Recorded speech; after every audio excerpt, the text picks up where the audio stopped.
So I did a survey in the celiac subreddit about whether or not those with celiac disease felt safe using food delivery service apps like Uber Eats, DoorDash, and Grubhub. And 1/3 of people participating in this survey said they did not feel safe eating out at all.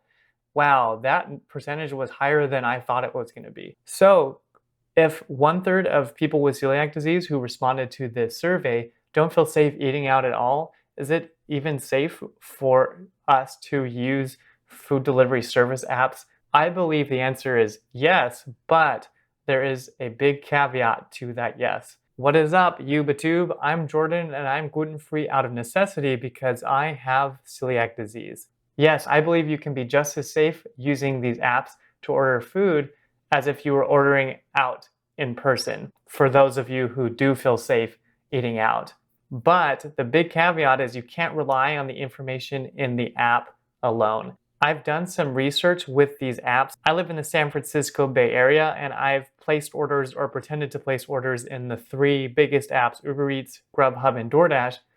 I've placed orders in various parts of the Bay Area to see what features these apps have to support those with allergy needs. And also the comments on the survey that I did in the celiac subreddit also helped me come to the conclusion that relying on the app itself isn't enough. Multiple people commented on the survey that they did feel safe using the app, but they only felt safe ordering food from restaurants that they already trusted. So again, just cannot rely on the app itself. Before I get into clarifying why you can't rely on just these apps and what you can do when ordering food through these apps, I want to quickly talk about how these apps work because some people don't know exactly how these apps work. So you place an order through the app, your order gets sent directly to the restaurant. The restaurant makes the food, a delivery driver is sent to pick up the order, and then that delivery driver brings that food to you and supposedly doesn't sprinkle gluten or other allergens on it that you're trying to avoid. And now I clarify this because some people think that when you place an order through these apps, that order is sent to a delivery driver and that the delivery driver then goes and places an order on your behalf at the restaurant. For me, I definitely would not use these apps if I knew somebody else was placing my order on my behalf. The only person I trust to order food on my behalf is my wife. And in fact, I don't even trust myself. I only trust her. That's mainly a joke, but I don't trust anyone else to order for me besides her. So why can't we rely just on the apps to keep us safe when we're trying to order allergy-free or gluten-free? When you search for allergy-free options in these apps, so if you type in the phrase gluten-free or dairy-free or whatever allergen you're trying to avoid, first off, these apps don't limit the results to only menu items that are free of the allergen that you're trying to avoid. So if you type in gluten-free, it's not only limiting the results to things that are gluten-free. Number 2, these apps don't always indicate what is gluten-free or what is dairy-free if you're searching for dairy-free. And number 3, the apps also don't list out the ingredients, probably because there's not really room to do that in the app. So if you search for something, let's say you're searching for gluten-free and these apps aren't limiting the results to only things that are gluten-free and aren't indicating what is gluten-free, and there's no ingredients listed out so you can't actually verify what's gluten-free, searching for allergy-free food in this way is almost useless. If you like hashtags, that's hashtag almost totes useless. Something that these apps do have going for them though is there is sometimes a special instructions section, and this isn't designed for allergens, but I would say if you're going to be using one of these apps and there is a special instructions section, you should enter your allergy request information into that section. A couple of quick notes about that. Just because the restaurant accepts special instructions doesn't mean they have good allergy handling policies. Just because you put it in writing doesn't mean that the restaurant can actually accommodate your needs. Secondly, be smart with the special instructions section. If something clearly has gluten in it and then you ask the restaurant to make it gluten-free, they'll probably just think you're crazy and might cancel your order, or they might just deliver you food with gluten in it and then you'll get sick. Please don't do that. I want to give props to Uber Eats though. Uber Eats was the most allergy-friendly app. I can tell that Uber Eats has put a lot of effort into catering to those with allergy needs in their app. So props to you, Uber Eats, for doing a good job. So a couple of things that Uber Eats does, they actually have allergy filters. So if you go to the settings button in the top right.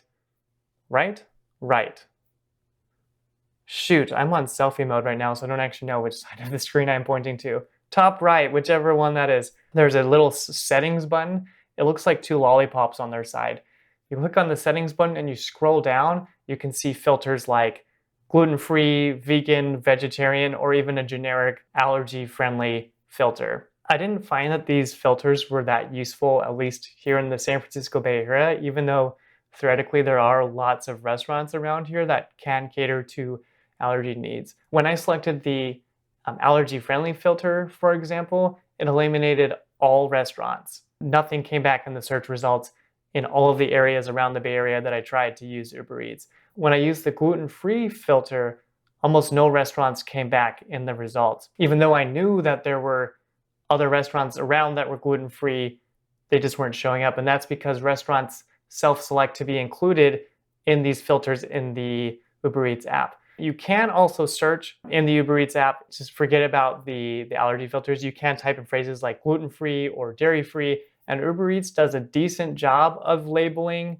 what is gluten-free or what is dairy-free, and does a decent job of more limiting the results to things that are actually gluten-free, or at least to restaurants that have gluten-free items. But again, it's not 100%. And again, the ingredients still aren't listed out, so there's not all of the information you need. The Uber Eats app also does include an allergy request section for restaurants that have indicated to Uber Eats that they're willing to accommodate allergy requests. If you enter in your allergy request and the restaurant isn't able to meet your allergy needs, the restaurant is actually supposed to notify you that they can't, which I think is a pretty good deal. But again, I don't feel like Uber Eats, even though they were pretty clearly the best as far as catering to those with food allergies, I don't think you can rely on the app 100% by itself.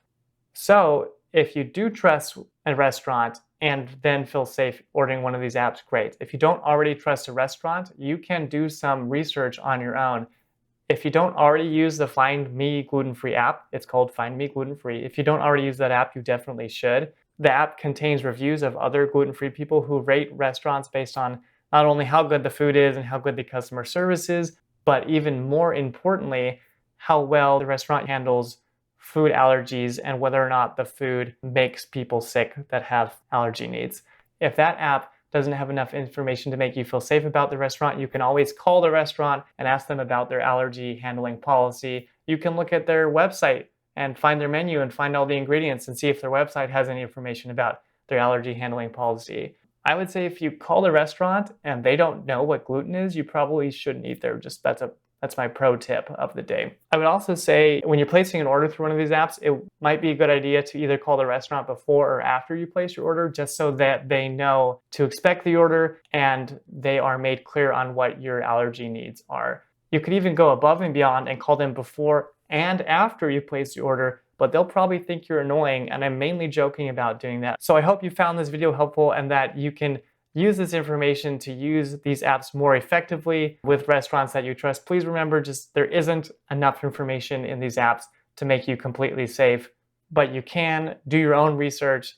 If you found this video helpful, please go ahead and give that like button a little tappity tap tap so that other people with allergy needs can see it and benefit from it as well.